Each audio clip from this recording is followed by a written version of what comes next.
कि बहन जा रही है अपने पति के घर तो हमें इसकी सेवा करनी चाहिए। यदि ड्राइविंग करना उसके लिए योग्य काम नहीं था, लेकिन स्नेह के बस रथ को चलाने लगा। ड्राइवर को हटा करके कहा कि मैं चलाऊंगा। इधर जब रथ संचालन करने लगा तब देवताओं के हृदय में हड़कंप मच गई। देवताओं ने सोचा कि ये तो भगवान के माँ की सेवा करने लगा, तो भगवान आगे अवतार लेंगे तो शायद इसकी सेवा की याद करके इसका वध नहीं करेंगे। तो उन लोगों ने सोचा कि कंस का वास्तविक स्वरूप क्या है उसको प्रकट कर देना चाहिए कि थोड़े देर के लिए स्नेह कर रहा है। वास्तव में कोई नीच व्यक्ति, कोई खल व्यक्ति किसी से अकस्मात स्नेह करने लगे तो समझना चाहिए कि कोई न कोई खतरा करेगा। देवकी की सेवा करना, रथ चलाना एक खतरनाक बात थी कंस के लिए। तो देवताओं ने आकाशवाणी किया, पथि प्रग्रहिणम कंसम आभास्याः शरीरवाक् अस्यास्त्वाम अष्टमो गर्भो हंतायाम बहसे बुधा।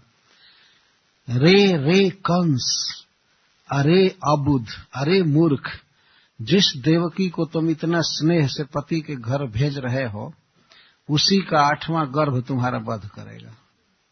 बस इतना ही काफी था इसके स्नेह को खत्म करने का। जब उसने सुना कि देवकी का 8वां गर्भ मेरा वध करेगा, उसी समय रथ हाँकना छोड़ दिया और दाहिने हाथ में ले लिया तलवार और बाएं हाथ से देवकी के केस को पकड़ लिया खड़ा होकर। जो बाएं हाथ में घोड़ों की रास थी उसे छोड़ दिया और दाहिने में चाबुक था घोड़ों को हाँकने के लिए, उसे छोड़ दी और पकड़ लिया तुरंत मस्तक काटने के लिए। जरा विचार कीजिए, यदि देवकी का 8वां पुत्र कंस का वध करेगा तो बेचारी देवकी का इसमें क्या अपराध है? किसी स्त्री को क्या पता है कि उसके गर्भ से टेररिस्ट आने वाला है कि भगवान आने वाला है? उसको क्या पता है?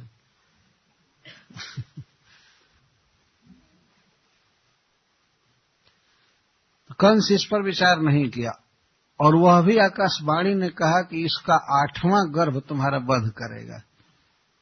तो कम से कम 7 बच्चे तो होने देना चाहिए था ना। अगर मान लीजिए वो देवकी का वध भी करना चाहता था तो 7 पुत्र होने देना था। 8वें के समय देवकी को मार देता, चाहे देवकी के पुत्र को मार देता। और देवकी का पुत्र यदि कंस का वध करने वाला था तो कंस का यह कर्तव्य था कि वह देवकी से प्रेम करे और देवकी से विनय करे, कहे कि हे बहन जी, जब आपका 8वां गर्भ हो, बच्चा हो, तो उसको मामा का भक्त बना देना। वो हमसे प्रेम करे, हमको मारे ना, ये उपाय था ना। लेकिन वह इतना खल था, इतना दुष्ट था कि देवकी का वध करना चाहा। लेकिन अपनी प्रतिभा से वसुदेव जी उसको बहुत बात समझाए, अंत में वो समझ गया। तो इस पर संधि हुई, कॉम्प्रोमाइज इस पर हुआ कि ठीक है, देवकी के पुत्रों को मैं सौंप दूंगा, आप देवकी को छोड़ दीजिए। वसुदेव जी ने बहुत चतुराई से पूछा कि कंस जी, आप ये बताइए कि आपको देवकी से भय है कि देवकी के पुत्रों से? ये उन्होंने पूछा। तो कंस कहा, देवकी से मुझे कोई भय नहीं है। तब वसुदेव जी ने कहा कि अच्छा, आप ये विश्वास करते हैं कि मैं कभी असत्य नहीं बोल सकता? हाँ, विश्वास है कि आप सदा सत्य बोलते हैं। तो वसुदेव जी ने कहा कि मैं अपने पुत्रों को सौंप दूंगा आपको जन्म लेते ही, और आपकी जो भी इच्छा हो उन्हें मारिए या भांजा समझकर छोड़ दीजिए, जैसा करना हो कीजिए, लेकिन देवकी को छोड़ दीजिए क्योंकि इसका कोई अपराध नहीं है। वसुदेव जी ने यहां तक कहा कि यदि आपको अच्छा लग रहा हो तब मुझे कोई चिंता नहीं है कि देवकी मरे या जिए। इस तरह से विषम परिस्थिति में मनुष्य को अपनी उदासीनता दिखानी चाहिए। अगर वसुदेव जी यह कहते कि नहीं, देवकी को मैं चाहता हूं कि जीवित रहे, तो कंस शायद नहीं मानता। लेकिन उन्होंने कहा कि देवकी के जीवन में और मरण में मेरी सम बुद्धि है, परंतु मैं देख रहा हूं कि इसको मारने से आपको कोई लाभ नहीं होगा। इसके पुत्रों को मारिए। लेकिन वसुदेव जी संस्कृत के परम विद्वान पुरुष थे। उन्होंने ऐसे कहा कंस से, जो लोग थोड़ा संस्कृत जानते हैं, पढ़े होंगे, संस्कृत के जब अक्षर आते हैं कहीं अ छिपा रहता है, आ छिपा रहता है, अ छिपा रहता है, एस जैसा लिखते हैं, एस, तो उसमें अ छिपा रहता। तो वसुदेव जी बोले कि पुत्रान समर्पिष्य जतस्ते भयम उत्थितम, जतस्ते अभयम उत्थितम। वसुदेव जी इस तरह से बोल रहे थे, लेकिन कंस समझा कि भयम उत्थितम बोल रहे हैं। वसुदेव जी कहे कि जिन पुत्रों से आपको भय नहीं है उन पुत्रों को सौंपूंगा, और जिससे भय है 8वें से, उसको तो किसी कीमत पर तुम्हारे हाथ में नहीं दे सकता। उन्होंने इस तरह से प्रवचन किया, लेकिन कंस समझा नहीं। लेकिन थोड़ा भी संस्कृत का उसे ज्ञान होता तो समझ गया होता। कहते पुत्रान समर्पयिष्ये, पुत्रों को सौंपूंगा। पुत्रों को क्यों सौंपेंगे? अगर ये कहते कि पुत्रम समर्पयिष्ये, एक पुत्र से भय था न कंस को, 8वें से भय था। लेकिन वसुदेव जी खुलम खुला बोल रहे हैं कि पुत्रान समर्पयिष्ये, पुत्रों को सौंपूंगा। जतः जेभ्यः ते अभयम उत्थितम, जिन पुत्रों से तुमको कोई भय नहीं है उनको सौंपूंगा। और कंस समझा कि ये कह रहे हैं कि जिन पुत्रों से तुमको भय है उनको सौंपूंगा, लेकिन पुत्रों से तो भय था नहीं, पुत्र से भय था, एक पुत्र से। तो समझा नहीं। कुछ लोग तर्क करते हैं कि वसुदेव जी जब पुत्र देने की प्रतिज्ञा किए तो फिर उस पुत्र को गोकुल लेकर क्यों चल दिए 8वें को? यही उन्होंने कहा था।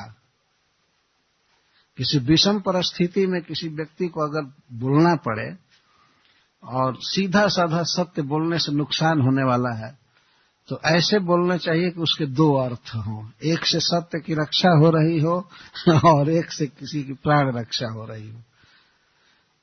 ऐसे बोलना चाहिए। इस तरह की भाषा का प्रयोग शास्त्रों में अनेक बार किया गया है। जस्ट सिंपली हाँ कह देना यही सत्य नहीं है। उस बात से उसका हित हो रहा है, कल्याण हो रहा है या किसी की हानि हो रही है, तो देख करके बोलना चाहिए। तो वसुदेव जी ने कहा कि जिन पुत्रों से आपको कोई भय नहीं है उनको सौंपूंगा, और मन में उन्होंने सोचा कि जिससे भय है उसको तो कभी नहीं दे सकते। और वास्तव में वसुदेव जी भगवान के योग्य पिता थे। यदि वसुदेव जी भगवान को उस राक्षस के हाथ में सौंप देते तो ऐसे खतरनाक बाप का बेटा भगवान क्यों बनेंगे? बताइए। भगवान पुत्र बने किसी का और वो सौंप दे राक्षस के हाथ में भगवान को, तो भगवान पहले से सोच लेंगे कि ये तो बहुत खतरनाक बाप है, इसका बेटा नहीं बनूंगा। तो वसुदेव जी के हृदय में बहुत स्नेह था भगवान के प्रति। तो इस तरह से निश्चित हुआ, कंस मान गया। जब पहला पुत्र हुआ तो वसुदेव जी लेकर के उपस्थित हुए कंस के पास। कंस प्रसन्न हो गया, वो कितना सत्यवादी है, पुत्र को लेकर भागे नहीं, इधर उधर छिपाए नहीं, लाए। तो उन्होंने कहा, उस कंस ने कहा, प्रतियातु कुमारोयम न ह्यस्मादस्ति में भयम अष्टमाद युवर गर्भा मृत्युर में विहिता किला। आप इस पुत्र को ले जाइए, इससे मुझे भय नहीं है। आप दोनों के 8वें पुत्र से मुझे भय है, इसको ले जाइए। वसुदेव जी लेकर के चले गए, लेकिन उनको विश्वास नहीं हुआ। सोचते थे कभी भी मारेगा इस बेटा को। तब तक नारद जी आए। नारद जी ने देखा कि कंस अगर इस तरह से पाप करने में कमी करेगा तो भगवान के अवतार में देर हो जाएगी भगवान ध्यान नहीं देंगे, बहुत विलंब करेंगे। तो वे कंस के पास आए और कहे, कंस ने स्वागत किया उनका और पूछा कहाँ से आ रहे हैं। नारद जी ने कहा कि अभी मैं सुमेरु पर्वत से आ रहा हूं, जहां ब्रह्मा जी का ऑफिस है। तो वहां पर एक मीटिंग चल रही थी देवताओं में। क्या मीटिंग में प्रस्ताव रखा गया था? मीटिंग में प्रस्ताव रखा गया था कि कंस का वध कैसे किया जाएगा। नारद जी, तो क्या फाइनल हुआ? क्या फाइनल हुआ? तो कहे कि सब देवताओं ने मिलकर भगवान विष्णु से कहा कि आप वध कीजिए कंस का।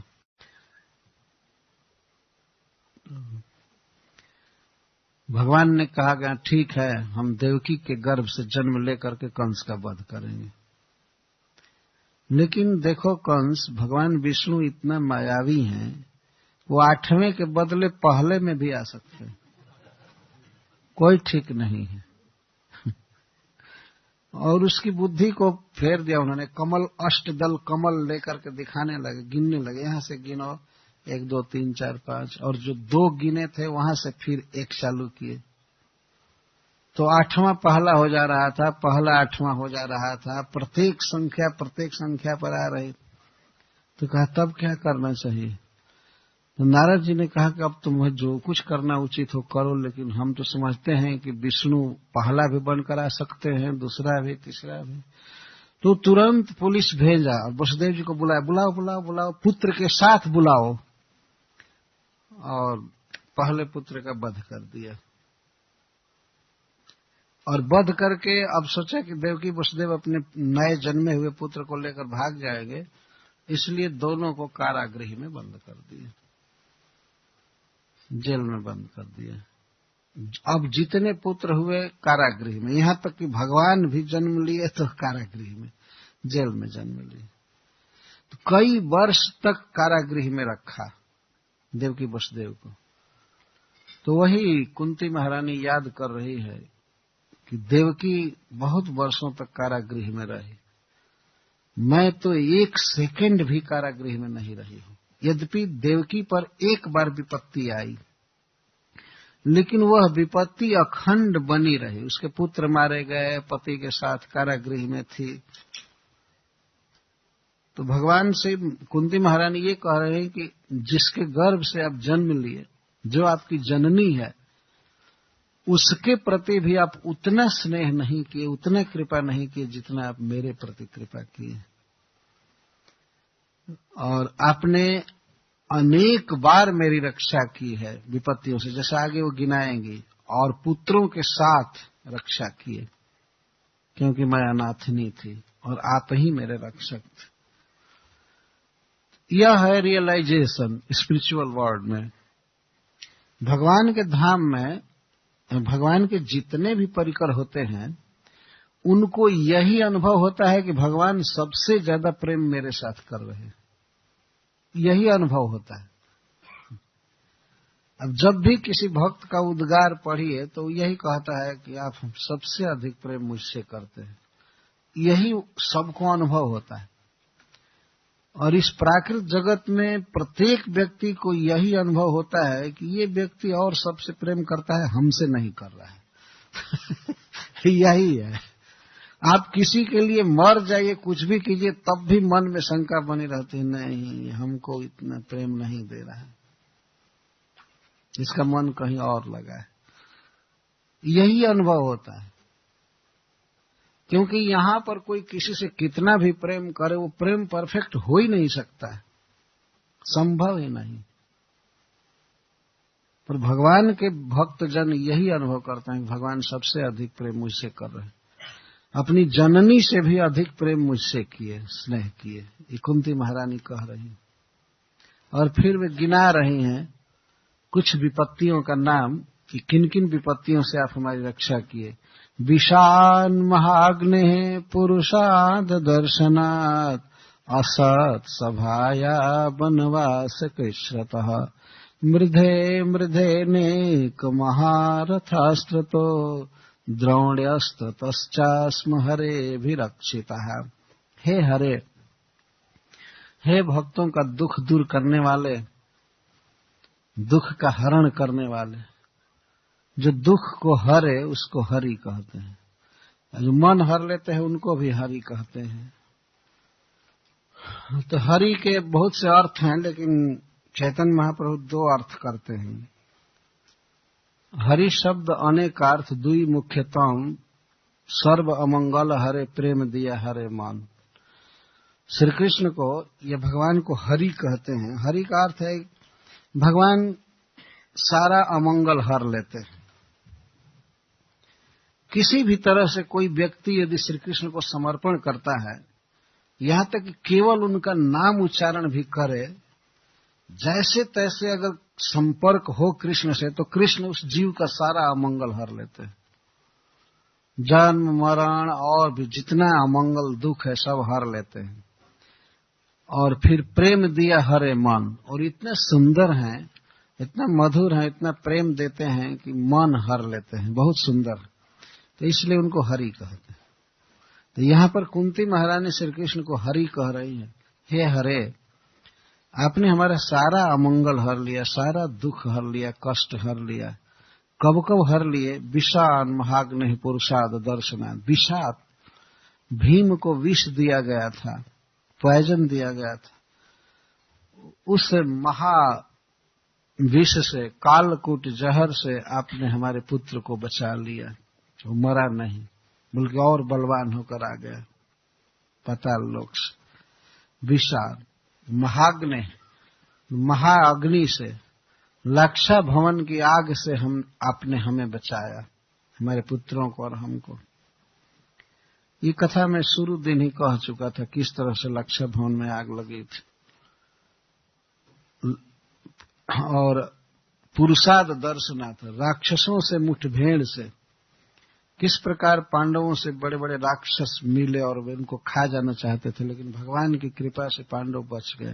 असत सभाया, दुष्टों की, असत लोगों की सभा से आपने रक्षा किया। द्रौपदी का चीरहरण हो रहा था, उस सभा में बैठे हुए सब लोगों को कुंती महारानी असत कह रही है। असत सभा, वो दुष्टों की सभा थी जो किसी स्त्री को नग्न देखने के लिए बैठे थे। हम तो समझते हैं कि इस युग में भी अगर कोई व्यक्ति किसी स्त्री को नग्न करने लगे सभा में तो कितने लोग विरोध कर देंगे, नहीं ऐसा नहीं हो सकता है, नहीं हो सकता। लेकिन क्या हो गया था, उन लोगों को कोई भी प्रतिकार नहीं कर रहा था। यहां तक कि भीष्म पितामह तक नहीं मना किए कि ऐसा मत करो। तो इसीलिए उसको असत सभा कहा गया। दुष्ट लोगों की सभा थी, उसमें द्रौपदी को नग्न करने का प्रयास किया गया, लेकिन भगवान की कृपा से द्रौपदी नग्न नहीं। ये उपकार याद कर रही। वनवास कृच्छ्रत, और उसके बाद राज्य का अपहरण किया गया जुआ के बहाने से, और वन में अनेक कष्ट आए पांडवों के लिए, अनेक राक्षस, अनेक प्रकार से कष्ट हुआ, लेकिन तुरंत कष्ट पार हो जाता था।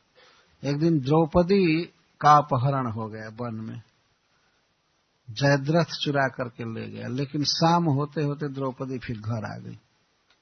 उसी समय महाराज युधिष्ठिर मार्कंडे जी से मिले, और महाराज युधिष्ठिर इतना दुखी थे कि वे मार्कंडे जी से कहे कि हे मुने, आप तो चिरंजीवी हैं, बहुत इतिहास देखे हैं, क्या आपने कभी सुना है या देखा है कि मेरे जैसा विपत्ति से ग्रस्त कोई व्यक्ति हुआ है संसार में पहले? मेरे पिताजी मर गए, मेरा राज्य चला गया, मेरी पत्नी का अपमान किया गया, अभी कल चोरी चली गई मेरी पत्नी, वन में इतना कष्ट, क्या ऐसा पहले कभी किसी को हुआ था? तो मार्कंडे जी समझाते हैं कि महाराज, आपकी पत्नी तो सब दोपहर को चोरी गई और शाम को मिल गई, लेकिन भगवान राम की पत्नी तो समुद्र पार ले जाई गई थी। और उस विपत्ति का तो कोई और छोर नहीं था। तब युधिष्ठिर महाराज भगवान राम के विषय में पूछने लगे। तो महाभारत में एक सेक्शन है रामायण का, पूरा युधिष्ठिर महाराज सुन रहे हैं और मार्कंडे जी प्रवचन कर रहे हैं। तो ऐसी घटना बहुत पहले हुई है, वो सांत्वना दे रहे हैं कि आप पर कम विपत्ति आई है, पहले बहुत विपत्ति आई थी, ऐसे वैसे, इस पर उस पर। फिर नल और दमयंती का इतिहास कहने लगे। तो जो कुछ भी हो, वन में अनेक कष्ट आए, दुर्वासा जी आए थे साप देने के लिए, लेकिन भगवान ने रक्षा किया साग का पत्ता खाकर। उसकी याद कर रही है कुंती कि वनवास कृच्छ्रतः, वनवास के कष्टों से आपने हमारी रक्षा किया। मृधे ने एक महारथास्त्र, तो और कई बार युद्ध हुआ, उन युद्धों में अनेक महारथियों के महान अस्त्रों से आपने हमारे पुत्रों की रक्षा की, इसी कुरुक्षेत्र के युद्ध में। और द्रोणस्त्रतश्चास्म हरे भी रक्षिता, और अभी अभी द्रोणाचार्य के पुत्र अश्वत्थामा के ब्रह्मास्त्र से आपने हमारी रक्षा किया। देखिए, संसार में स्वजन होते हैं या उपकार करने वाले होते हैं, लेकिन लगातार यदि किसी पर दुख आ जाए तो अपने स्वजन भी हट जाते हैं। वो सोचते अब हम क्या करें, कितना सहारा दें इसको, ये तो रोज रोज विपत्ति ही आ रही है। लेकिन कुंती कह रही है कि हम पर तो प्रतिदिन विपत्ति आई, संकट आया, लेकिन आप सहारा देने से कभी उबे नहीं, सहारा देते ही रहे। यहां तक द्वारका जाने के लिए प्रस्तुत हैं, तब तक विपत्ति आई तो रक्षा कर लिए, और अभी भी भगवान द्वारका नहीं जाएंगे। कुंती की प्रार्थना सुनकर रुक जाएंगे हस्तिनापुर में। तो भगवान भक्तों को सहायता देने में कभी उबते नहीं हैं। इस संसार में तो बहुत से लोग उब जाते हैं। एक बार की सत्य घटना मैं सुना रहा हूं, भागवत में ये सब तो नहीं सुनाना चाहिए, लेकिन कुछ मेल कर रहा है सिद्धांत से बात। हमारे गांव से थोड़े से दूर एक गांव से दो लड़के अपने पिता को ले गए बनारस दवाई कराने के लिए। तो घाव हो गया था, फोड़ा हो गया था पैर में, वो बहुत बड़ा फोड़ा। तो बूढ़े व्यक्ति थे, उनको ले गए बनारस हिंदू यूनिवर्सिटी है जहां मैं पढ़ता था, वहां पर सर सुंदरलाल अस्पताल है, उसमें ले गए। तो घाव बुरी तरह से सड़ गया था। डॉक्टरों ने कहा कि ये ठीक नहीं होंगे। तो दोनों लड़के बड़े अफसोस में पड़ गए। गरीब घर के लड़के थे। उन लोगों ने क्या किया कि ले गए अपने पिता को जीवित गंगा जी के तट पर, और एक बैग में उनको भर करके गंगा में फेंक दिए। अपने पिता को गंगा में फेंक दिए। तो मैं ये कह रहा हूं कि वे अब दवाई कराते कराते उब गए, अब क्या करें, फेंक दिए गंगा जी में। लेकिन घटना ऐसी घटी कि फेंके तो बैग जो था वो हट गया और वो अनावरण हो गया। वो रोगी पानी में डूब रहा था, इधर उधर पानी के गोते खा रहा था। तब तक मछलियां जुटी, बहुत सी मछलियां, और आ करके उसके घाव को चारों तरफ से काट करके साफ कर दिया। तो जो सड़ा हुआ अंश था वो खत्म हो गया। और एक नाविक ने देखा कि कोई आदमी डूबा हुआ है, जीवित लग रहा है, तो उसको वो पानी से निकाल लिया और ला करके फिर उसी अस्पताल में भर्ती किया। तो डॉक्टरों ने दवा किया और वो जी गया। और वो दोनों गंगा में फेंक करके चले गए गांव पर और कहे कि पिताजी मर गए थे, हम लोगों ने गंगा जी में फेंक दिया। और जाकर के उनका अंत्येष्टि संस्कार, काम क्रिया सब कर दिए घर पर।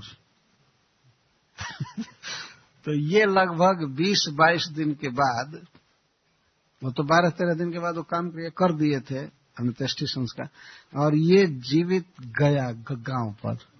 तो गया तो सब गांव के लोग आश्चर्य किए। अरे आपका तो मरण संस्कार हो गया, क्या क्या हुआ, आप जी कर कहां से आ गए। तो उसको सारा होश था, कैसे पानी में फेंके थे लोग, कैसे बात करते थे, कैसे मछलियों ने काटा। वो आ करके कहा कि ये बात है, फिर दोनों को घर से निकाल दिया। तो मैं इस कथा में ये तथ्य कहना चाहता हूं कि वो बेचारे दोनों लड़के उब गए थे, कितना हम करें, घर का काम भी देखना था, ये करना था, वो करना था। लेकिन भगवान तो ऐसे धैर्यशाली व्यक्ति हैं कि अनादिकाल से जीवों का पालन कर रहे हैं, और कोई जीव उनका भजन नहीं कर रहा है, फिर भी पालन कर रहे हैं। यहाँ तक कि कुछ लोग तो भगवान को निराकार तक कहते हैं, उनको भी भगवान पानी दे रहे हैं, भोजन दे रहे हैं। कुछ लोग कहते हैं हमको भगवान से क्या मतलब, अगर है भी तो हमको जरूरत क्या है, इतना तक कहते हैं। लेकिन फिर भी भगवान प्रकाश दे रहे हैं, पानी दे रहे हैं, हवा दे रहे हैं। और प्रकट भक्तों का जो पोषण करते हैं, कितनी भी विपत्ति आवे, कुछ भी आवे, भगवान उबते नहीं हैं। वे कोटि कोटि माँ के हृदय से भी अधिक स्नेही हैं। जैसे कोई माँ है और बच्चा रोगी हो जाए तो कितना भी रोगी हो, कुछ भी हो, लेकिन माँ उबती नहीं, सेवा करती रहती है, करती रहती है, करती रहती है। उसी तरह से भगवान साथ दिए पांडवों का। अरे 1 साल विपत्ति रहती, 2 साल रहती, जीवन भर तो विपत्ति ही रही, लेकिन भगवान तुरंत आते थे। जैसे द्रौपदी का चीरहरण हो रहा था, लेकिन भगवान आए और वस्त्र बढ़ा दिए। तो इस प्रकार की विपत्ति की तो कामना कुंती महारानी कर रही है। तो बहुत विपत्तियों से आपने हमारी रक्षा किया। यही दृष्टिकोण होना चाहिए भगवान के प्रति। भगवान के प्रति हमेशा ये भाव होना चाहिए कि भगवान हमारे लिए बहुत किए हैं, बहुत किए। गोस्वामी तुलसीदास जी विनय पत्रिका में लिखते हैं कि कोटिन मुख कहि जात न प्रभु के एक एक उपकार। भगवान ने जो जीवों का उपकार किया है, वो यदि कोटि मुख मिले, करोड़ों मुख मिले, तब भी उस उपकार को कहा नहीं जा सकता। जब भगवान के किए गए उपकार को हम याद करेंगे, तभी हम उनके चरणों में भक्ति करेंगे, आसक्त होंगे। तो कुंती महारानी इस तरह से भगवान के उपकारों को याद कर रही। तो मानो भगवान पूछते हैं कि बुआ जी, तो आप अब क्या चाहती हैं? विपत्ति तो बहुत आई और विपत्तियों से मैं बचाया। तब कुंती महारानी अकस्मात भाव बदल कर कहती हैं कि हे प्रभु, जब जब हम पर संकट आता था, तब तब आप दौड़ करके आते थे, हमें दर्शन देते थे। लेकिन अब हमारा सारा संकट दूर हो गया, सारे शत्रु कुरुक्षेत्र के युद्ध में मार दिए गए, तो शायद आप अब नहीं आएंगे हस्तिनापुर। जब आप नहीं आएंगे और आपसे आपका दर्शन नहीं होगा, तो यही हमारे लिए सबसे भारी विपद। इसलिए वो मांग रही हैं, विपदः संतुताः सस्व तत्र तत्र जगत गुरो भवतो दर्शनम जत स्याद अपुनर्भव दर्शनम। हे जगत गुरो, हे जगत के हितैषी, हे समस्त जीवों के का हित करने वाले, मैं चाहती हूं कि हमारे जीवन के पग पग में वे सारी विपत्तियां ज्यों की त्यों आती रहें। जिन विपत्तियों से आपने हमारी रक्षा किया है, वे सारी विपत्तियां फिर से आती रहें। भगवान पूछते हैं, ऐसा क्यों चाहती हो? विपत्तियों को क्यों चाहते हो? संकट क्यों चाहती हो? तब कहते हैं, क्योंकि संकट में ही आपका दर्शन होता था। और यह बात बिल्कुल फैक्ट है। जब किसी व्यक्ति पर घोर संकट पड़ता है, उस समय भगवान की जैसी याद आती है, सुख के दिन में वो याद नहीं आती। दुख पड़ जाता है तो उस समय लगता है, कृष्ण अब आपके बिना हमारा कोई नहीं है, इस दुख से कोई पार नहीं करेगा। तो दुख के समय में जो भगवान को पुकारना होता है, उस पुकार में और रोज की आरती घुमाने में बहुत अंतर है। आप ऐसे तो रोज ओम जय जगदीश हरे कह करके घुमा दे आरती, भगवान को दिखा दे, लेकिन जो दुख में भगवान की याद आती है, वो और ही होती है। कुंती महारानी को यह अनुभव है कि जब जब दुख पड़ा है और जिस तरीके से हमने पुकारा आपको, तो वो सुख के दिन में नहीं हो पाएगा। हो सकता है हम लोग राज्य पा करके भूल जाए सुख में, इसीलिए हमारे जीवन में विपत्तियां आती रहे।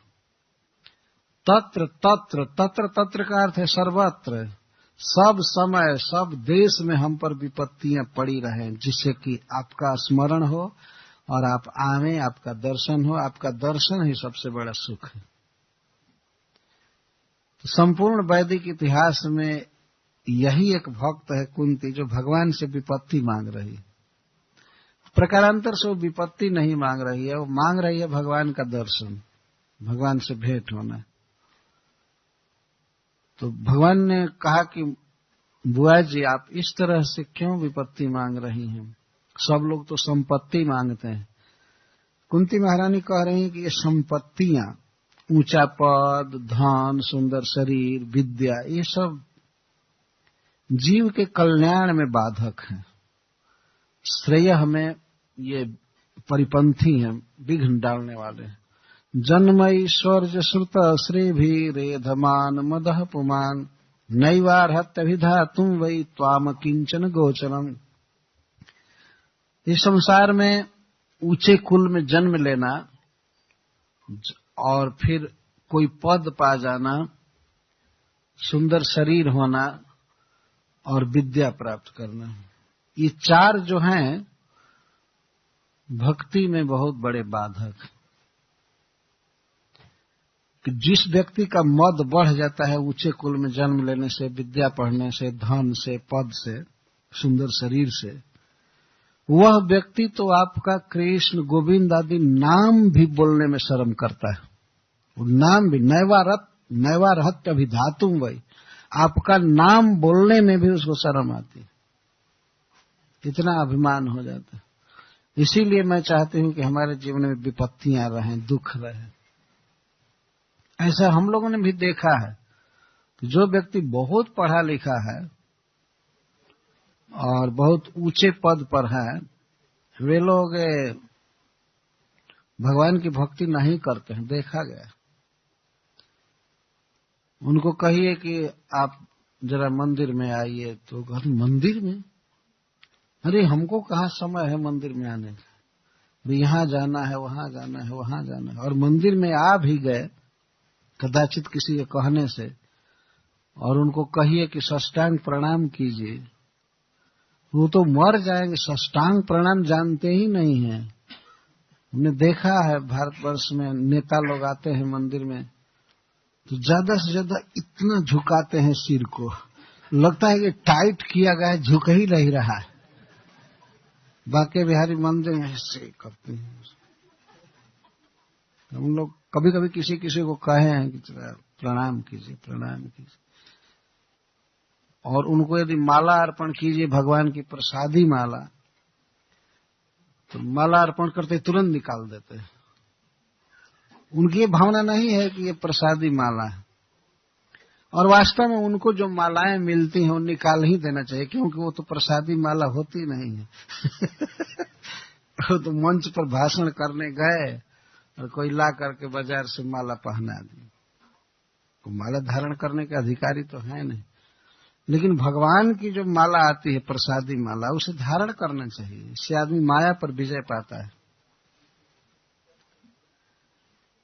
लेकिन जो बहुत ऊंचे कुल में जन्म लिया है और खास करके बहुत धन है, बहुत विद्या है, पद है, सुंदर शरीर है, तो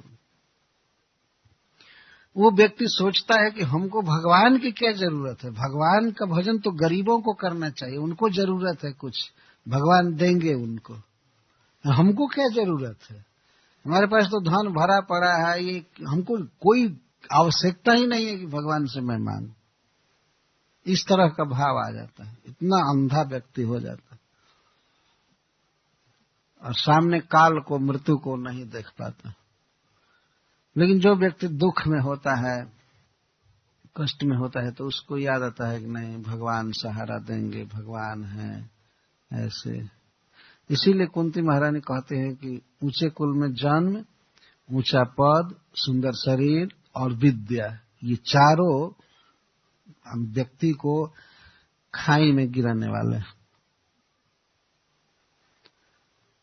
ये तो हम लोग सारी दुनिया में प्रचार करके देख रहे हैं कि कैसे कैसे ये सब शास्त्रों की बातें बिल्कुल सत्य, बिल्कुल सत्य। यहां तक कुछ लोगों ने प्रचार किया है बहुत काल पहले से ही कि भगवान का भजन तो लूले, लंगड़े, अंधों को करना चाहिए, जिनको कोई सामाजिक काम नहीं कर सकते हैं, जो लोग सोशल वर्क नहीं कर सकते हैं, वे लोग सब मंदिर में दाखिल हों, भजन करें। और बाकी जो समाज की सेवा कर सकता है, काम कर सकता है, उसको क्या मंदिर में जाने की जरूरत है। ये भगवान का भजन केवल अपाहिजों को करना चाहिए। वो लोग ये कहते हैं जो समाज के किसी काम के लायक नहीं है, वे सब इस कान में भर्ती हो जाए। जो ऐसे बोलते हैं। और यहां तक कि हमने देखा है अपनी आंखों से, अगर मंदिर में किसी बड़े व्यक्ति को कहिए कि आप प्रसाद ले लीजिए, खा लीजिए, तो हम कभी फ्री नहीं खाए, हम कभी फ्री नहीं खाए, हम क्यों खाएं? तो अभिमान में वो कुछ पैसा निकाल करके देते हैं हम खाए तो फ्री नहीं खाए, वो प्रतिदिन फ्री खा रहा है। वो जब व्यक्ति कहा कि हम फ्री नहीं खाते हैं, तो मैंने कहा कि जब से जन्म लिए हो सूरज का प्रकाश ले रहे हो ना, ये तुम्हारे बाप का है। ये सूरज का लाइट, इसका बिल अगर आ जाए तो दे सकोगे? हवा में सांस ले रहे हो, पृथ्वी पर चल रहे हो, पानी पी रहे हो, अपने साथ लाए थे क्या? ये सब फ्री में मिल रहा है कि नहीं? तो व्यक्ति शर्म में पड़ा। अरे भगवान के सामने तुम से सोचते हो कि मैं भगवान को कुछ दे करके और खा रहा हूं। ये श्रद्धा है तुम्हारी, देना चाहो दो मंदिर में भगवान की सेवा के लिए, लेकिन ये कह करके कि मैं फ्री नहीं लूंगा। ये तो कोई बच्चा अपने माता पिता से कहने लगे कि मैं कुछ भी फ्री नहीं आपसे लूंगा, और जब से जन्म हुआ तो माँ का दूध पिया, गोद में रहा, ऐसे फ्री नहीं लिया, क्या किया? इस तरह से एक अभिमान होता है। श्रील प्रभुपाद जी जब व्याख्या कर रहे हैं पत्रम पुष्पम फलम तोयम उस श्लोक की, तो प्रभुपाद जी कहते हैं कि भगवान ये क्यों कह रहे हैं कि कोई पत्र पुष्प फल मुझे देता है तो मैं उसको ग्रहण करता हूं? इसे क्यों कह रहे हैं? भगवान ये कहते कि कोई मेरे शरण में आता है तो मैं उसको धन देता हूं, ये करता हूं, वो करता हूं, ऐसा उचित लगेगा ना कि भाई भगवान की शरण में कोई आवे तो मैं ये देता हूं, ये देता हूं, कहना चाहिए भगवान को, तब लोग आएंगे शरण में। लेकिन भगवान ये क्यों कहते हैं कि मुझको कोई देता है तो मैं लेता हूं? तो प्रभुपाद जी कहते हैं कि कुछ लोगों को बहुत अभिमान रहता है कि मैं देने वाला हूं, लेने वाला नहीं हूं। भगवान तो सबका कल्याण चाहते हैं। कुछ लोगों के मन में वास्तव में होता है कि मैं किसी से ले नहीं सकता, मैं देने वाला हूं। इसीलिए भगवान कहते हैं ठीक है तो मुझको दो, मुझको दो। देने के अभिमान से वो व्यक्ति हमारे पास आएगा, चलो हमें देना है, देना है, देना है, देना है। तो भगवान के पास चाहे कोई लेने के लिए आवे चाहे देने के लिए आवे, कल्याण तो उसका होगा ही। तो कुछ ऐसे लोग हैं जो दाता के अभिमान में रहते हैं कि मुझे देना है, लेना नहीं है। तो ठीक है, देने के लिए आओ या लेने के लिए आओ, जैसे भी भगवान कृष्ण के पास आना चाहिए। तो बहुत बहुत अभिमान होता है। कुंती महारानी चूंकि राजकुल की हैं, बहुत बड़ा ऐश्वर्य जिनको प्राप्त है, इनके पुत्र युधिष्ठिर महाराज सम्राट होंगे, जीत चुके हैं महाभारत युद्ध में। ये जान रही है कि बहुत बड़ा पद, बहुत बड़ा धन आने वाला है, कहीं हम लोग भूल न जाए कृष्ण, ये शंका हो रही है। इसीलिए कहती हैं कि वो विपत्तियां आती रहें, विपत्तियां आती रहें, कष्ट आती रहें। विपत्तियां दिमाग खोल देती हैं भगवान को समझने में। तो इसके बाद अपने मनोरथ सिद्धि के लिए भगवान को प्रणाम कर रही हैं। नमो किंचन वित्ताय निवृत्त गुणवृत्तये आत्मा रामाय शांताय कैवल्य पतये नमः। बीच बीच में बारंबार प्रणाम कर रही हैं भगवान को। नमो किंचन वित्ताय, हे अकिंचनों के धन, आपको मैं नमस्कार कर रही हूं। जिनके पास संसार में कुछ भी नहीं है उनके धन आप, भगवान ही सबसे बड़े धन हैं। अकिंचन वित्ताय निवृत्त गुणवृत्त है, जो व्यक्ति आपकी शरण लेता है उसकी गुणवृत्ति विषय भोग की अभिलाषा समाप्त हो जाती है। आत्मा रामाय शांताय, आप अपने स्वरूप में रमण करते हैं, संसार के भोगों में आसक्त नहीं हैं, आप शांत हैं और आप ही मुक्ति देते हैं, वैकुंठ देते हैं। आपको मैं प्रणाम कर रही हूं। तो भगवान इस बात पर कहते हैं ननु देवकी पुत्रम माम कथम एवं स्तौसी। बुआ जी मैं तो देवकी का पुत्र हूं, अब क्यों मुझको ईश्वर कह रही हैं, क्यों ऐसा कह रही हैं? तब कुंती जी कहते हैं मन्ने त्वाम कालमीशानम अनाद निधनम विभुम समम चरंतम सर्वत्र भूतानाम जन्मिथः कलि। मन्ने, मैं जानती हूं कि आप कौन हैं। आप मेरी भाभी देवकी का पुत्र बने हैं, ये तो सत्य है, पुत्र रूप में अवतार लिए हैं, लेकिन आप वास्तव में ईश्वर भगवान हैं। मन्ये त्वाम कालम, आप ही काल हैं, आप ही जगत की सृष्टि करते हैं, विनाश करते हैं, और आप नियंता हैं, कंट्रोलर हैं। मन्ये त्वाम कालम ईशानम अनादि निधनम, आपका न आदि है न निधन है, आप आदि अंत से शून्य हैं, आप सदा से हैं और अनंत काल तक रहेंगे। भगवान का ये स्वरूप है। हम लोग ऐसे नहीं हैं, एक निश्चित डेट पर जन्म हुआ है और एक निश्चित डेट पर समाप्त हो जाएगा शरीर। लेकिन भगवान श्री कृष्ण अनादि निधनम, उनका वास्तव में कोई जन्म नहीं है, वो तो केवल प्रकट होते हैं इस संसार में, तो उसके बहुत पहले से। भगवान गीता बोल रहे हैं, अकस्मात उन्होंने अर्जुन से कहा कि इमं विवस्वते योगम प्रोक्तवान हम अव्ययम विवस्वान मनवे प्राह मनोरिक्ष्वा कवे ब्रवीत। अर्जुन, जो तुमको मैं ज्ञान दे रहा हूं, योग का उपदेश कर रहा हूं, इस योग का उपदेश मैंने पहले विवस्वान को किया था। विवस्वान को किए थे कब? तो भगवान कहते हैं बहुत पहले, तो कोटि कोटि वर्ष पहले, उसमें अपने आप ध्वनित हो गया। तो अर्जुन पूछते हैं, अपरम भवतो जन्म परम जन्म विवस्वतः, क्या सूरज से भी पहले के आप हैं? विवस्वान से भी पहले के हैं क्या आप? अरे विवस्वान जो सारे जगत को आलोक देते हैं, जो सूर्य लोक के स्वामी है उनका नाम है विवस्वान, और जो चंद्र लोक के स्वामी है उनका नाम है सोम। तो आप विवस्वान को ज्ञान दिए थे, विवस्वान आपके शिष्य हैं, तो क्या विवस्वान से भी पहले आप जन्म लिए हैं? कथम एतद् विजानीयाम तुम आदौ प्रोक्तवानी थी, मैं कैसे समझूं कि आप विवस्वान के भी गुरु हैं और बहुत पहले के आप हैं? अरे आप तो लगभग हमारे समवयस्क हैं हम हमारे साथी हैं। तब भगवान कहते हैं, बहुनी में व्यतीतानि जन्मानि तव चार्जुना तान्यहम वेद सर्वाणि न तुम वेद परम तप। हे परम तप, मेरे बहुत बहुत अवतार बीत चुके हैं और तुम्हारे भी।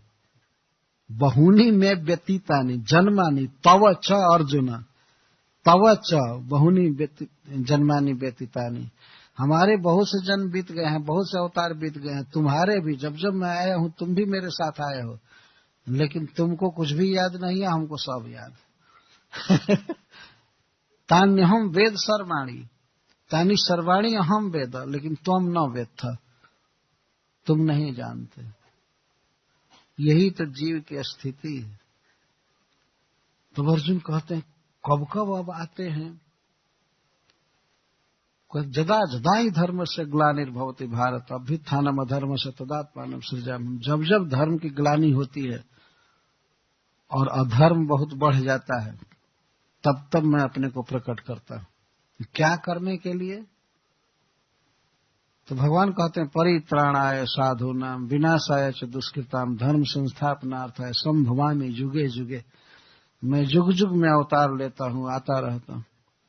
इसको कहते हैं अनादि निधनम। भगवान बहुत पहले के हैं, वही आदि पुरुष है, उन्हीं से सबका जन्म हुआ है। और भगवान कब से हैं, इसको ये प्रश्न पूछना ही गलत होगा। ये कब और तब और अब सब कालवाचक शब्द है, ये सीमा बांध रहा है। भगवान काल से परे हैं, उनके लिए ये नहीं कहा जा सकता कब से हैं। इसलिए शास्त्र कहता है अनादि।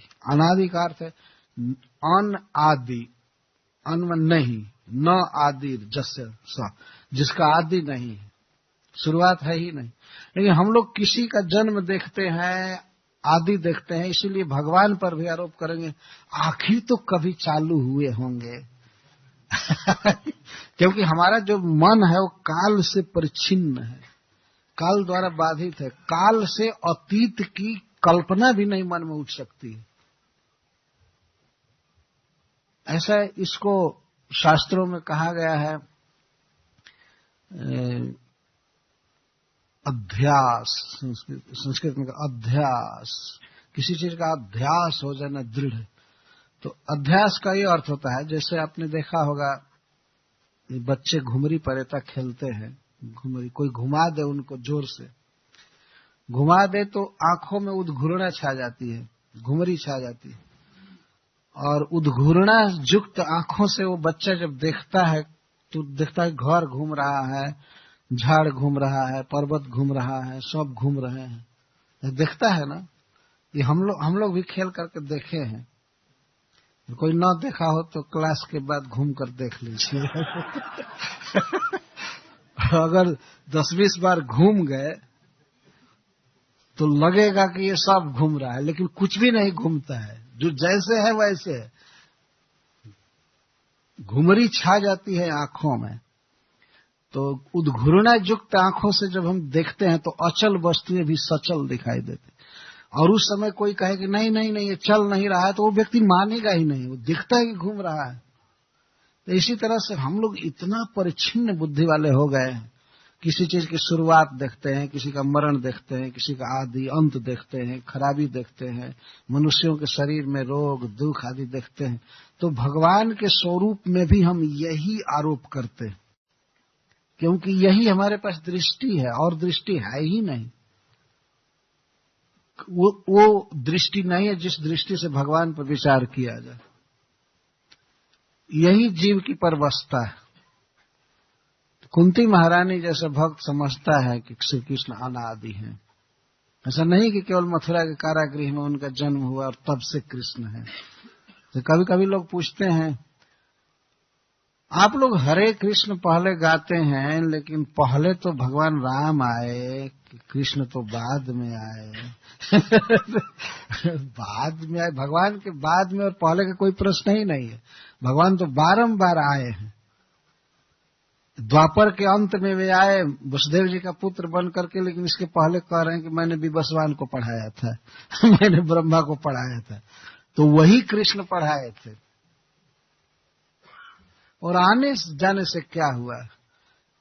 और मान लीजिए प्रभुपाद जी मंदिर बनाए हैं और कहीं मान लीजिए वे 2002 में आ जाए, तो कोई कहेगा कि ये बाद में आए हैं। पहले भी आए थे, बाद में भी आए हैं, आते रहेंगे। जदा जदा ही धर्म से ग्लानिर्भविष्यति भवति भारत। जब जब धर्म की हानि होगी भगवान आएंगे, बचाएंगे, करेंगे। तो इस तरह से वे अनादि हो और निधनम, और सबका हम लोग विनाश देखते हैं, सुनते हैं, लेकिन भगवान का कभी विनाश नहीं, कभी नहीं। वो जैसे सुंदर हैं, जैसे किशोर अवस्था के हैं, जितना धनी है, ज्यों के त्यों बने रहेंगे, कभी निधन नहीं। पर मनुष्य समाज इतना मूर्ख है कि वो दिखाता है कि देखो कृष्ण किस तरह से मर गए।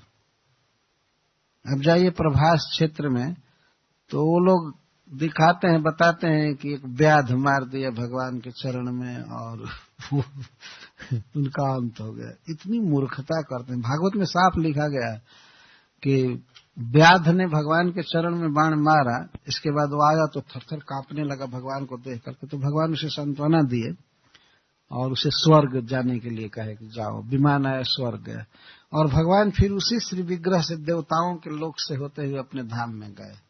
स्पष्ट लिखा गया। भगवान की कभी इच्छा भी हो जाए कि मैं मरूं तो मर ही नहीं सकते हैं। भगवान कई बात के लिए वे विवश हैं। भगवान भी लाचार हैं किसी किसी बात के लिए। भगवान आनंद घन है। अगर भगवान कभी ये सोचे कि मैं जरा देखूं कि दुख कैसा होता है, मैं दुखी होना चाहता हूं, बहुत दिन सुखी रह गया, अब मैं दुखी होना चाहता हूं, तो भगवान दुखी हो ही नहीं सकते, क्योंकि वो आनंद घनीभूत हैं। जैसे भगवान सूर्य कभी ये सोचे कि रात कैसी होती है, जरा उससे मुलाकात में कर लेता। रात कैसी होती है, रात को स्त्रीलिंग में स्त्री भी कहेंगे, तो रात कैसी होती है, जरा उससे मैं भेंट करना चाहता हूं। तो भगवान सूर्य जहां जाएंगे तो करोड़ों करोड़ों माइल पहले ही अंजोर हो जाएगा, और रात से भेंट होगी ही नहीं। करोड़ों योजन तक तो प्रकाश छा जाएगा, रात का प्रश्न ही नहीं। वैसे ही भगवान अगर चाहें कि हम दुखी हो जाएं, हो नहीं सकते। और भगवान की अभिलाषा हो कि मैं मर जाऊं, मर ही नहीं सकते हैं, ये संभव नहीं है। एक व्यक्ति कथा कह रहे थे वृंदावन में, तो कह रहे थे किसी किसी बात के लिए भगवान बहुत लाचार है। तो बता रहे थे कि भगवान की एक लाचारी यह है कि उनकी शरण में कोई आवे तो उसको त्याग नहीं सकते। तो प्रकारांतर से भगवान का गुण गा रहे थे। भगवान कभी गरीब होना चाहे हो ही नहीं सकते, भगवान दुखी होना चाहे हो नहीं सकते, भगवान अज्ञानी बनना चाहे बन ही नहीं सकते, क्योंकि भगवान का स्वरूप है ज्ञान, ऐश्वर्य, आनंद, सच्चित आनंद। इसलिए कुंती महारानी कह रहे हैं आप अनाद निधनम समम चरंतम सर्वत्र भूतानां जन्मिता कलि। और वास्तव में आप सबके प्रति सम हैं, सर्वत्र सबके हृदय में निवास करते हैं, चाहे वो वृक्ष हो, चाहे पशु हो, पक्षी हो, वो हिंदू हो, क्रिश्चियन हो, कोई भी हो, आप सबके हृदय में हैं। लेकिन भूतानां जन्मिता कलि, जीवों की ऐसी दशा है कि आपके विषय में लोगों में झगड़ा रहता है, आपस में बहुत कलह रहता है। आप देख रहे हैं कि संसार में ईश्वर के विषय में सबसे ज्यादा झगड़ा है, कली है ना। और जबकि भगवान श्री कृष्ण एक हैं, सर्वत्र व्याप्त हैं, वही प्रभु हैं।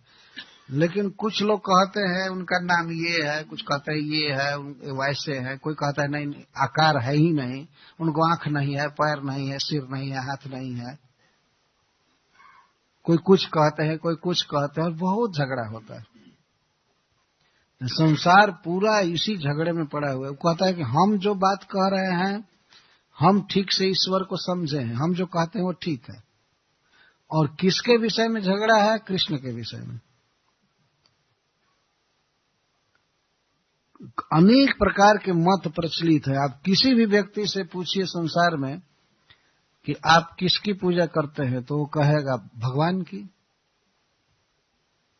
भगवान वो समझता है और दूसरे से लड़ता है, नहीं तुम गलत समझ रहे हो, ऐसे भगवान नहीं है, मैं जो कहता हूं भगवान ऐसे है, मैं जो कहता हूं ऐसे हैं, मैं जो कहता हूं ऐसे हैं। लेकिन वास्तव में भगवान कैसे हैं? वो रथ पर बैठे हैं द्वारका जाने के लिए, उनका श्याम सुंदर विग्रह है, वे बड़े कृपालु हैं, वे हंसते हैं, बोलते हैं, भक्तों को सहारा देते हैं, परम ऐश्वर्य है उनमें, भगवान ऐसे हैं। और वैसे केवल कल्पना करना और दुआ मांगना, हे भगवान तुम हमको सहारा दे, भगवान तो बैठे हैं मंदिर में, उनसे मांगना चाहिए, या अपने घर में उनका आकार मानना, ये भगवान को मानना है। बहुत बहुत संसार में मतवाद है ईश्वर के विषय में। कुंती महारानी समझ रहे हैं कि भूतानां जन्मितः कलि, आपके विषय में लोगों में बहुत विवाद है कि भगवान ऐसा है वैसा। कोई कहता है कि भगवान न्याय करता है, कोई कहते हैं कि भगवान कृपा करता है, न्याय नहीं करता है, कोई कहते हैं कि सब जो भी जीवों को दुख दिया जा रहा है सब भगवान दे रहा है। कुछ लोग ऐसा कहते हैं और खुलम खुला कहते हैं।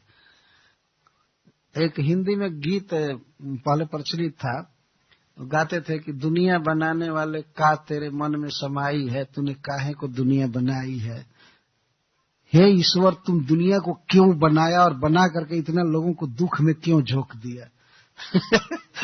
अब बताइए, भगवान को बुद्धि नहीं है, अब इनको अपना मंत्री बना करके रचना करें तब तो ठीक करेंगे। क्यों बनाया भगवान? भगवान गलती कर रहा है, ये कर रहा है, वो कर रहा है।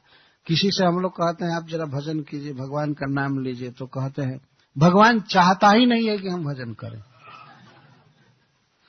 तो पूछा आपको कैसे पता लग गया कि भगवान नहीं चाहते? कभी फोन आया था क्या कि आप जप मत कीजिए, आप जप मत कीजिए, अभी रुकिए।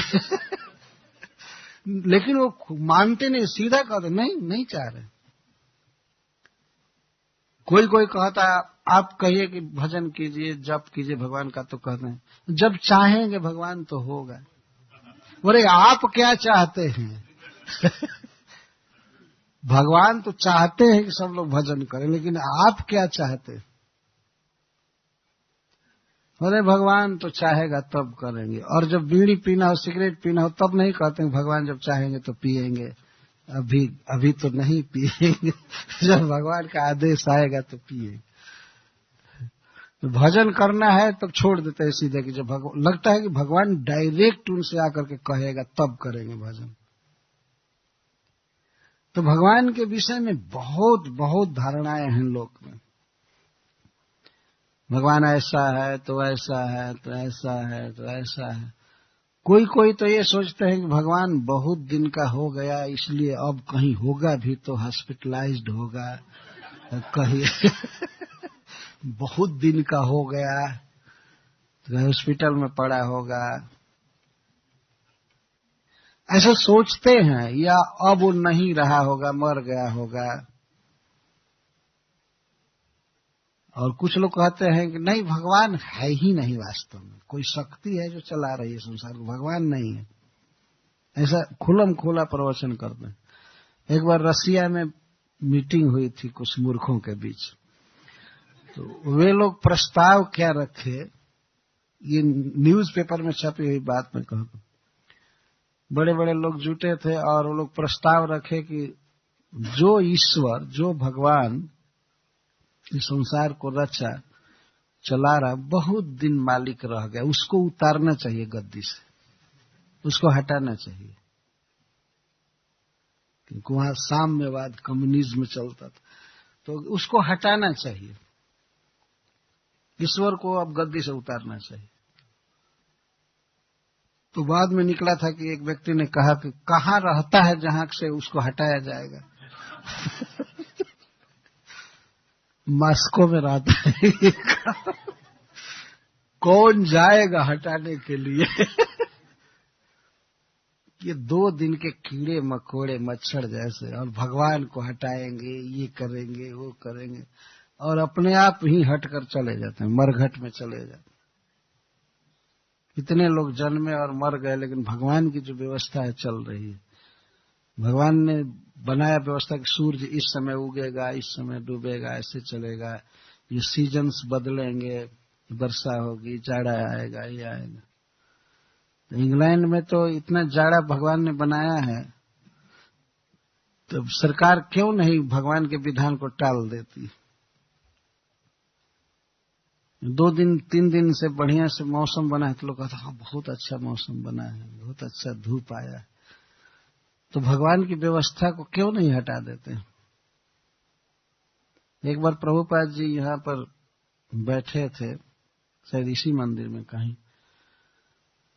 तो कुछ भक्तों ने प्रभुपाद जी से प्रश्न किया, कहा कि प्रभुपाद जी, क्या हम लोग नरक में भी प्रचार कर सकते हैं? नरक में जाकर प्रचार कर सकते हैं, या भक्तों को करना चाहिए नरक में प्रचार? तो प्रभुपाद जी कहे, नरक में तो प्रचार कर ही रहे हो। तो वे लोग चकित हो गए, ये नरक है? वो चकित होकर पूछने लगे, प्रभुपाद जी इंग्लैंड नरक है? तो कहते हैं, नरक में भी इतना ठंडा नहीं पड़ता है। नरक इससे बेटर है। वो प्रभुपाद जी कहे, नरक में भी इतना कोल्ड नहीं है।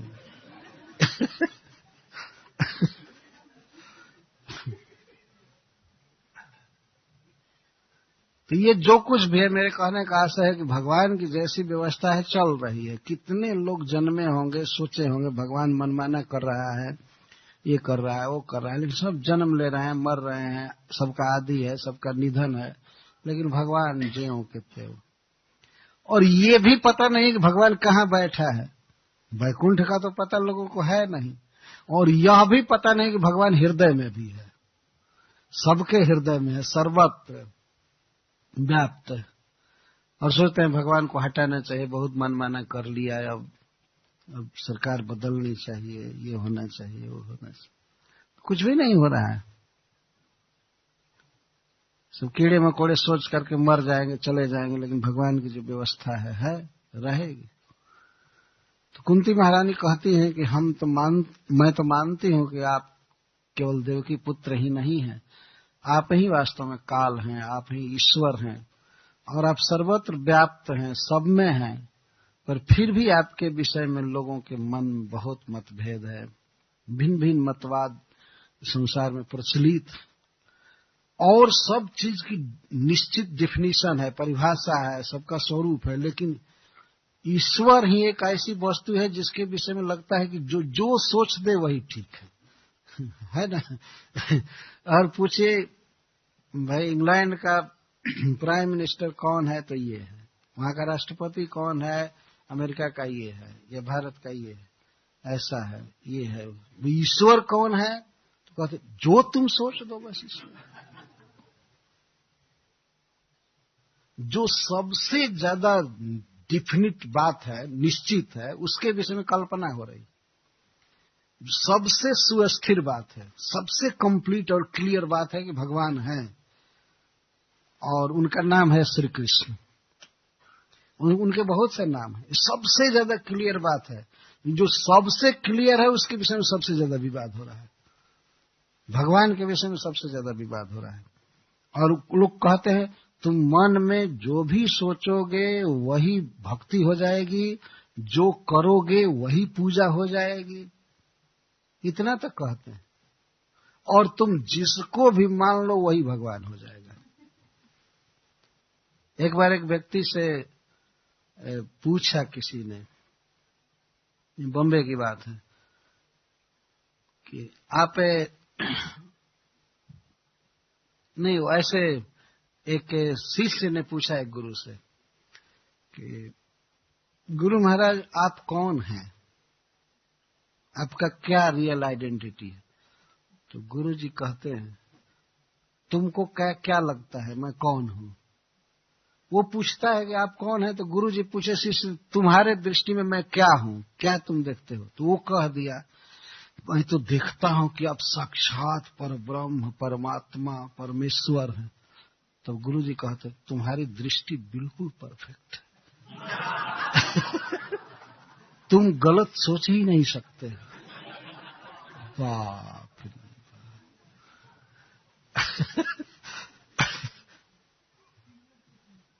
देखिए कितना धोखा देना शिष्य को, तुम गलत सोच ही नहीं सकते हो। बेटा तुम जो भी सोच रहे हो परफेक्ट सोच रहे हो। तो गुरु जी क्या ज्ञान दिए, ज्ञान तो शिष्य दे रहा है ना। हमारी दृष्टि ये है, मैं देख रहा हूं कि आप ये हैं, ऐसे हैं, ऐसे हैं, ये हैं, ऐसे हैं। इतना धोखा चल रहा है। एक बार क्लास में गए थे, गुरु प्रवचन कर रहे थे, प्रवचन के बाद बैठे थे, गुडाकेश प्रभु उनके साथ बातचीत करने लगे। तो शिष्य लोग सीधा कह रहे थे गुरु भगवान की जय, उनको उनकी स्तुति की, आरती की, बहुत गुरु को ही भगवान कह रहे थे। तो ये बात सहन नहीं हुई। गुडाकेश जी पूछे कि आप भगवान हैं, गुरु से पूछे। तो वो चुप हो गए। जब आपके शिष्य लोग कह रहे हैं कि आप भगवान हैं, परब्रह्म हैं, परमात्मा हैं, तो आप इनको मना क्यों नहीं कर रहे हैं। तो वो कहे कि मैं शिष्यों का दिल नहीं दुखाना चाहता। तो गुडाकेश जी कह दिए और कोई शिष्य आपको जूता मारने लगे तो उसका दिल नहीं दुखाएंगे। ऐसा क्यों बोलते हैं, ऐसा क्यों बोलते हैं। अरे शिष्य तो बेवकूफ है, कुछ भी कह सकता है। वो तो एक कुत्ता को गली में देख करके कह सकता है हाथी निकला, हाथी निकला, हाथी निकला, तो मान लिया जाएगा कि हाथी है, क्योंकि कुत्ते के भी 4 पैर हैं, पूंछ है, कान है, इसलिए हाथी मान लिया जाएगा। अरे हाथी हाथी होता है। तो आप क्यों अपने को स्वीकार करते हैं कि मैं ईश्वर हूं, भगवान हूं। और वास्तव में देखिए दुस्साहस, किसी भी मनुष्य को यह कैसे दुस्साहस होता है अपने को भगवान कहलाने में। क्या उसकी विशेषता है, क्या ज्ञान है, क्या ऐश्वर्य है, कुछ भी नहीं। तो हमें इन सब बातों को समझना चाहिए। कुंती महारानी कह रहे हैं कि भूता नाम जन्मिथः कलि, भगवान के विषय में बहुत विवाद है। और अनादि काल से विवाद चल रहा है और आज तक सोल्व नहीं हुआ। जिसके मन में जो भी आ जाए, बस जो भी विचार आ जाए, बस वो सोचता है मैं भगवान का भजन कर रहा हूं, मैं भगवान का भजन कर रहा हूं, मैं भगवान का भजन कर रहा हूं, मैं भगवान का भजन कर रहा हूं। एक तरफ कहा जाता है कि आप महामंत्र का जप कीजिए, ये कीजिए, वो कीजिए, तो कोई कहता है कि नहीं हम दूसरा करेंगे, कोई कहता है कुछ करेंगे। और कुछ लोगों का तो काम ही है श्री विग्रह की आलोचना करना। कुछ लोग काम उठा लिए हैं यही, और उनका दूसरा काम नहीं है, केवल मूर्ति पूजा की निंदा करना, यही उनका एकमात्र काम रहता है। प्रवचन में चाहे जैसे तैसे कहते नहीं ये विग्रह नहीं है, ये नहीं। एक बार प्रभुपाद जी से विवाद हो रहा था एक व्यक्ति का, वो कहा कि भगवान मंदिर में नहीं रहता है। तो प्रभुपाद जी कहते हैं कहाँ रहता है? तो वो कहते हैं वो सब जगह रहता है, भगवान सब जगह रहता है। तो प्रभुपाद जी कहे मंदिर को छोड़ करके और सब जगह रहता है?